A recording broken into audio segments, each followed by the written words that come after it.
everyone. Hey, Game Changers. Today on Game Changer, David Villa is going to be talking about the word shift. Man, it actually fires me up because the definition of the word shift means to move from one place to another place. Now, I don't know about you, but I've been in seasons of my life where I felt like a shift was either about to take place or I had to make a shift myself because I didn't like the position or the season that I was in. So I just don't want this to be another podcast that you decide to tune into and that you begin to listen to. But I want you to hear Dave as he begins to bring forth the word. He begins to define the word. He begins to shape the word shift today on Game Changer. Because if you need a shift in your life, you need to hear this today from David Villa. Welcome to Game Changer.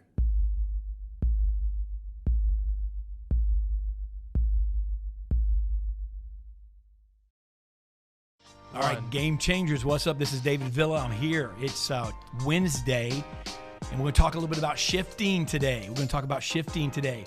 It's there's a lot of change going on, and whether we like it or not, there's a lot of shifting going on. When I think of the word shift, I don't just think of change because, change is, I think, overused sometimes, right? Because it loses its effectiveness because we're going to talk a little bit about change today, but I want to put it into the perspective of shifting because when you're shifting, if you can not look at it like change as a negative, but if you can look at it like I'm driving a high performance sports car, right? I'm driving down the road.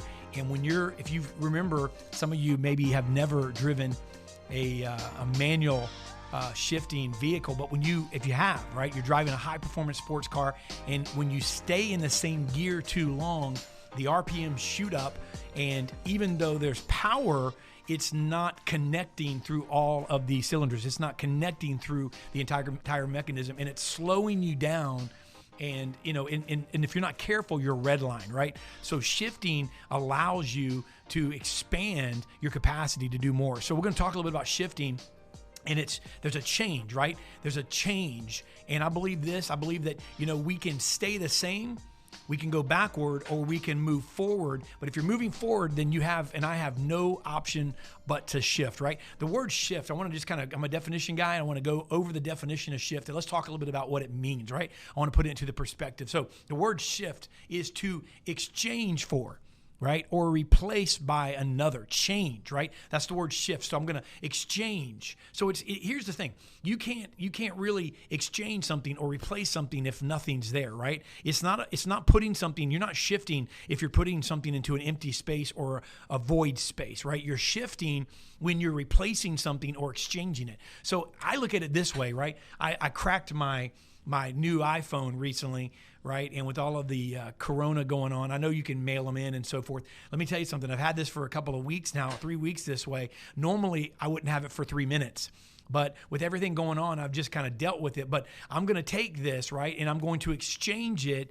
I look at shifting as a benefit, as a plus. I'm going to exchange this, but what I expect in return is something better. I don't want you to downshift, okay?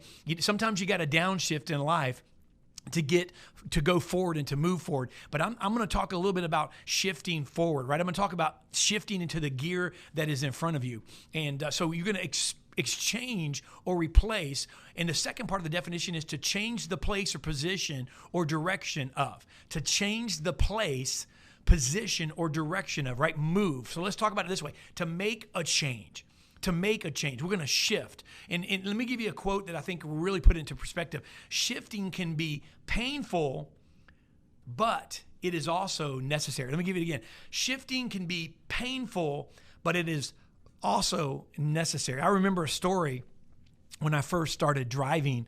I was 16 years old. And when I first drove by myself, I got my permanent license, and I had I'm 47 years old, but I had a 1984 hatchback Honda Accord. I mean, it was uglier than homemade sin, right? I mean, actually, I bet some of the millennials would like it today because it's kind of, it's vintage, just like a hatchback. It looked like a roach, like a burgundy roach driving down the road, and it was stick shift, man. And I was thought I was cool, right?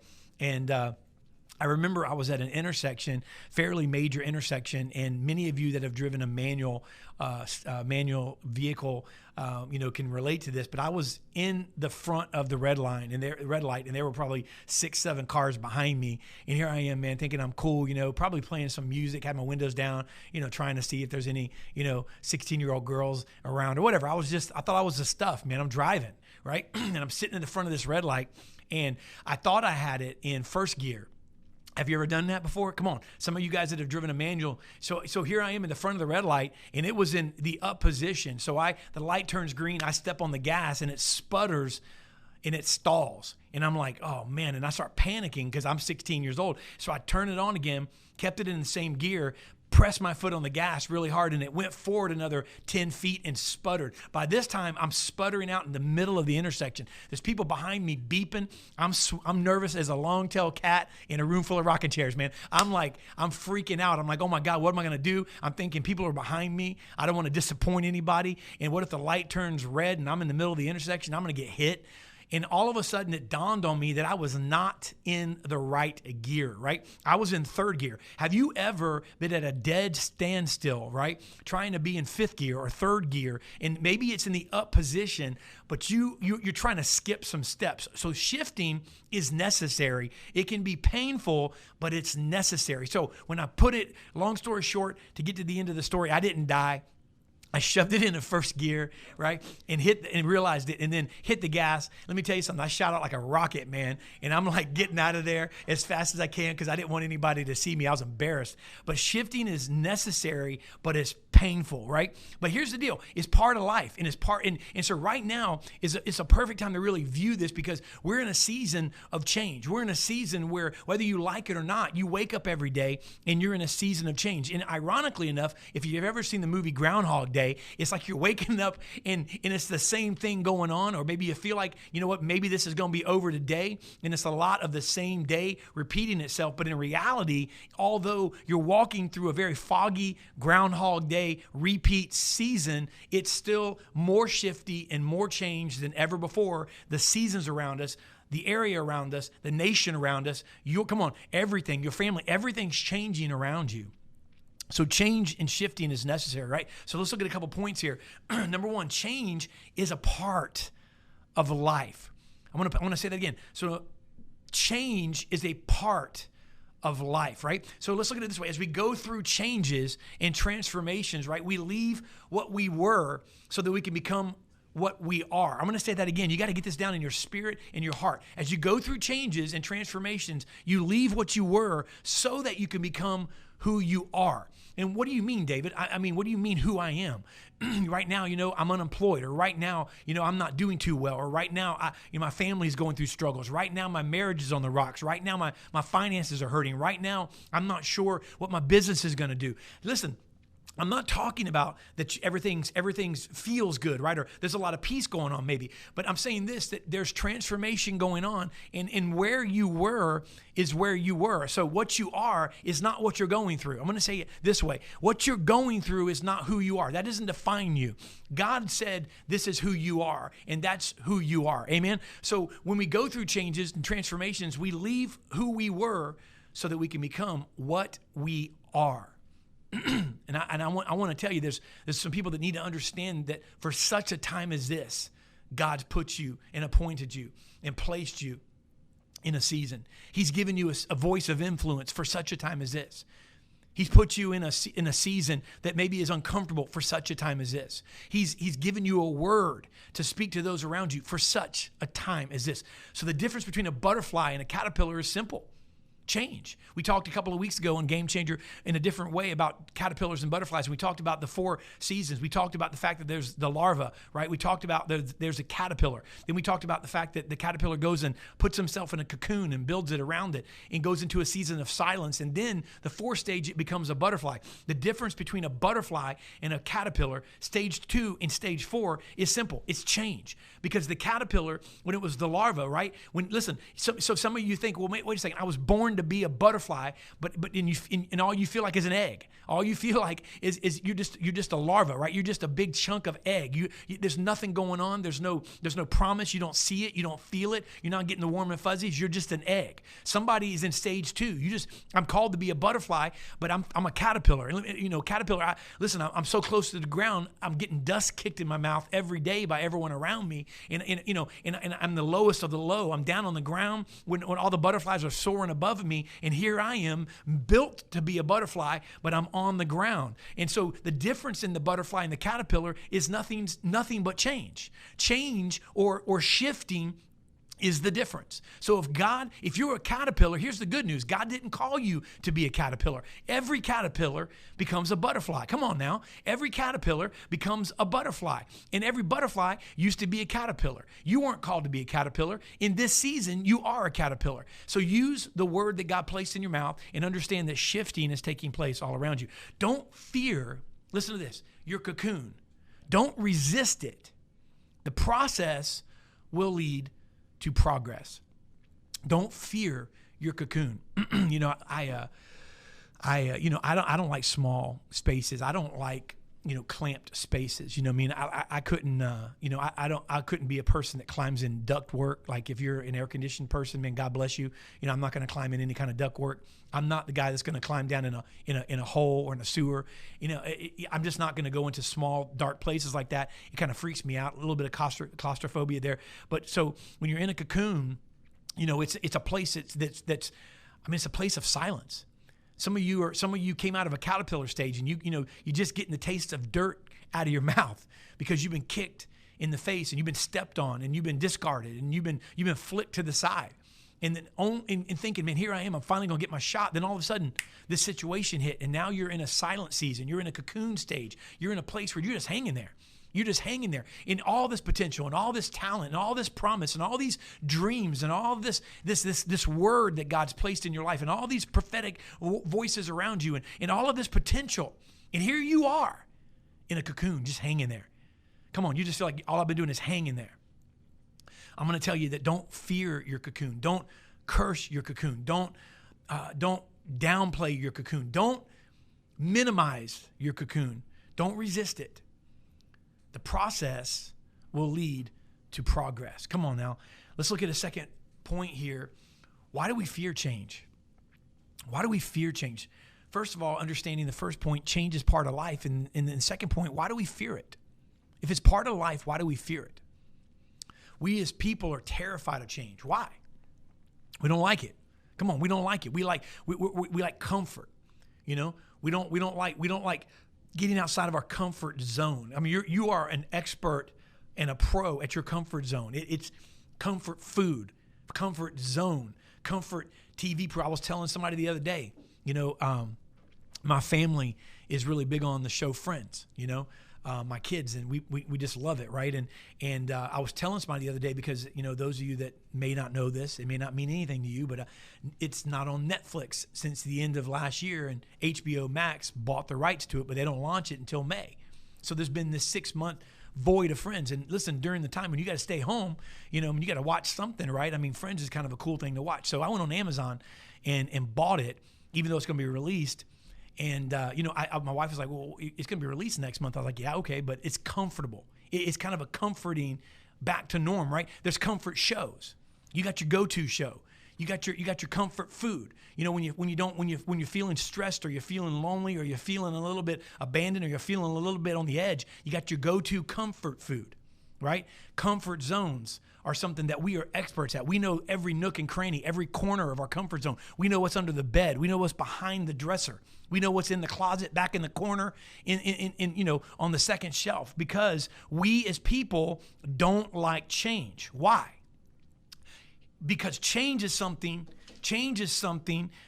that presses us out of our comfort zone. Change presses us out of our comfort zone. I'm going to say that you got to listen to that. It presses us out of our comfort zone. So change forces you and I to get uncomfortable. We don't like change because change makes us do something. We don't like change. Listen, the person that I did not like the most in a season of my life when I went to see this person for a period of a year or so was a trainer, my personal trainer. Let me tell you something. I would ignore his calls at 5 o'clock in the morning. I would show up and kind of under my breath tell him off. He'd tell me to do push-ups, and I'm telling him I'm going to get up and punch you right in the face. I wouldn't, because he was big joker. You know what I'm saying? But I'm just telling you that the deal is we don't like change. Why? We don't like anything that presses us out of our comfort zone. Change presses us out of our comfort zone. It'll take you and make you get outside of your lazy boy, outside of your hot tub, and it'll get you into a place of uncomfortability. Is that a word? Uncomfortability. It's a word now. Change uses a power invested in the unseen. Listen to this. To reinvent what is seen. Come on now, that'll preach right there. Change uses the power invested in the unseen. So all of these visions, all of these things. Listen, I'm a visionary. God gives you a vision. He said you're going to conquer the nations and you're going to conquer the business world. You're going to have the best family in the world. Your kids are going to become president of the United States. Whatever it is, you get all this vision, right? All of these things that are unseen or things that are not in front of you that you've seen through vision. Change uses the power that you and I invest in the unseen to reinvent what is seen, meaning it's change, it's necessary to press us out of our comfort zone, to get us uncomfortable, to press us, because here's the deal. You're not going to save the world sitting in your lazy boy. You're not going to conquer the business world sitting in the corner in your office playing Fortnite, right? You're not going to do that. You got to get up out of that lazy boy, and sometimes you need help. And change is that thing that presses us out of our comfort zone. And then it says, look, the dream I placed in your heart, the dream I placed in the vision I placed in your heart, I'm going to use the power that you invest in that. It's the unseen to reinvent what is seen. Let me say it biblically, right? You begin to call those things that are not as though they were. But it's not just with your mouth. It's when your mouth speaks it, and then change comes along behind you and says, okay, let's back up what the words that are coming out of our mouth are saying. Sometimes change is as simple as shift. Sometimes change is as simple as shift. I love cars. And those that work for me, I don't even keep my leases. I got my Range Rover. I've had it for 2 years. It's a 3-year lease. And sometime in the next couple of months, I'm going to be trading it in. I want a Bentley Continental GT. That's my car. That's what I'm going for. And but I've always liked cars. I've had Highline cars and sports cars and things like that for the last 12, 13 since early 2000s. And I remember in 2005 or so, I had a 911. And there's one thing about a 911 with a rear engine, right? A Porsche 911 that it's not, unless you get a twin turbo, it's not the fastest vehicle, but it's so quick, and it does something that no other vehicle feels like it does, like this. And when you're on the interstate and you're in fourth gear and it's got 6, right? You're in fourth gear and you're going like 75 mile an hour, 80 mile an hour. And you're in fourth gear, and it's pushing it, but it's not pushing it too far. But all of a sudden, you're in fifth gear, and you're going about 80 mile an hour, 85 mile an hour, and then you drop it down in a fourth. You don't go to 6, you drop it down in a fourth. All of a sudden, it takes those RPMs and shoots them up to a level that adds about 25 mile per hour, literally instantly. It'll shoot you like a rocket around whoever you're behind. And it just feels, man, it just is powerful, right? It's shifting. Shifting is change is as simple as shifting. So you're sitting there and you're going, I'm going at this normal speed. I'm driving like this. And when the simple shift, the simple change can throw you and catapult you to another level. Let's look at our last point here, number 3. Shifting and stopping are 2 different things. Shifting and stopping are 2 different things. To shift is to analyze a situation, right? Recognize a need for change and then take action. So that there's stagnation. That there is comfort, right? And you're looking at it and there's a need for change. So to shift, you're analyzing the situation and you recognize a need for change, and then you take action on it. You shift. When you shift, you're shifting to progress. You write that down. When you shift, you're shifting to progress. Though through change, you realize where you are isn't where you're supposed to be, right? And then you begin the process to get to where you belong. So shifting and stopping are 2 different things. Stopping is sometimes we look at, listen, I'm going to stop for a little bit. Hey, listen, I needed a change. I needed a stop. I didn't say pause, right? Shift. So change, we realize that where we are isn't where we're supposed to be. And we begin the process to get to where we belong. And that's a process. And listen, frustration doesn't set in, folks. If you battle with frustration, I'm going to tell you something. You go, well, my dreams are not happening fast enough. I can't see this business, take off. And, I really don't understand why. But we all deal with these types of things. And whether it's business driven or family driven or life driven, ministry driven. And we begin to look at this. And if you have any vision that's worth its salt, then the frustration that I'm speaking of. You begin to add people, and you add 3 or 4 people, and you think, okay, this is the time, and all of a sudden 2 don't work out, and you go, well, I'm back at square one. And you don't share those with a lot of people, and you're not being negative, but you analyze those things yourself. And frustration has a place in leadership, especially where it are set in through those seasons. So change is when you realize you're not where you're supposed to be, but you begin the process to get to where you belong. So it's not being ungrateful. I'm grateful. I'm thankful. I'm blessed, right? But I'm also progressing. I'm also moving. I'm not complacent. And so I'm not where I'm supposed to be. I've stayed here too long. I got to pull up the roots, pull up the stakes. I got to pack up my tent, and I've got to head to the next place. Even though I'm comfortable right here, I'm blessed right here.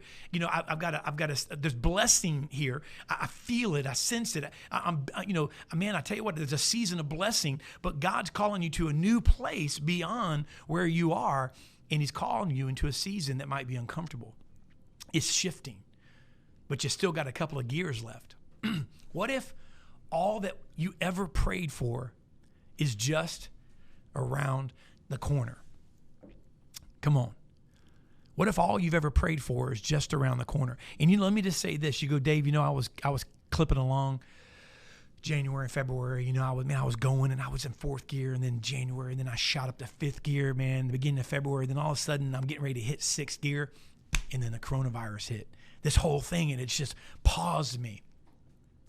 What if everything that you've ever wanted was just around the corner? If you're driving, if you've ever driven a manual shift, and you've ever gone really fast, and you're going on an open road, and all of a sudden you got a sharp corner. Let's just say you're on a mountain. Let's just say you're on an edge where you got to be careful. You got to downshift. So maybe everything you want and everything that you prayed for is just around the corner, but in order to get there, you got to shift down. Maybe this downshift was needed. Instead of fighting it and trying to sputter along in 5th gear or 6th gear, downshift into 4th. Come on, you're in a high performance vehicle. Ride this thing and drive this thing the way it's meant to. God has placed high performance in you. Amen. He's called you to be great and mighty. He's put dreams and desires on the inside of you. Jeremiah 29:11 discusses the plans that God has for you and I. He talks in Romans. He says all things work together for the good to them that love God, to them that are the called according to his purpose. He said, I got plans for you. I've got desires for you. And he's big things for you. He hasn't shrunk back. He hasn't changed his mind. His favor hasn't lost its touch. He's not blind. He's not deaf. He's not numb to the fact that you are going through something, right? But sometimes he's requesting that we not only shift up, but sometimes he's requesting that we shift down. Sometimes he's saying, hey, take a down shift. Shift down. My daughter shared a song with me in our family yesterday. My kids are always sharing music, but it's pretty cool. And it's called Not in a Hurry. Who's it by? Let me open it up and see who it's by here. Not in a Hurry. And it's by Will Reagan. I'm not going to play it, but it's just a chill song, man. It's normally, like sometimes, when I'm here in our sales room in our company, we got music that's upbeat going on because we're on the phones and, the atmosphere. But, this is just a chill song. It's a Christian song, but it's called Not in a Hurry. And as I was listening to it this morning on the way, driving from home to Starbucks and to work, I was playing the song in my car. And here's the thing. It began to talk about not being in a hurry, but letting your presence, move. And what I was doing, and as I was driving, I looked over. It just kind of slowed my thoughts down. I just took everything, all the distractions. I wasn't in a hurry. I was getting to where I was going. And I looked over and saw a couple of people holding up a sign that said, Jesus saves. And I saw this video just play out in my mind where people could hear that song playing and see what's going on around them. Then I drove by a gas station, maybe a block or 2 up. I saw 2 cops had a person pulled over. They were doing something wrong, and they were pulling them over, and they were, in the gas station, and they were frisking them or doing something. And I looked over and I thought, man, there's some hurting people right there. And it began to just slow my mind down. And so, listen, maybe God wants us to downshift. Maybe he wants you to downshift because everything that you prayed for is just around the corner. But if you hit that at 6 gears, going 85, 90 mile an hour, you're going to fly off the corner. You're going to fly off the rails. So let me leave you with this quote. Shift into your purpose and see what God has in store for you. I mean, you get that shift into your purpose, shift up. If you're driving around in 3rd gear, you're in low gear, like you're climbing a mountain. You know, sometimes you gotta, I remember, I don't know, man, it was probably a decade ago, maybe even it was probably longer than that because my kids were younger. I don't know, maybe 12 years ago. We went to the mountains in Blue Ridge, Georgia, and we were and my wife at that time had one of those big expeditions, because our kids, she needed like 18 rows. So we're in an expedition, and I'm not an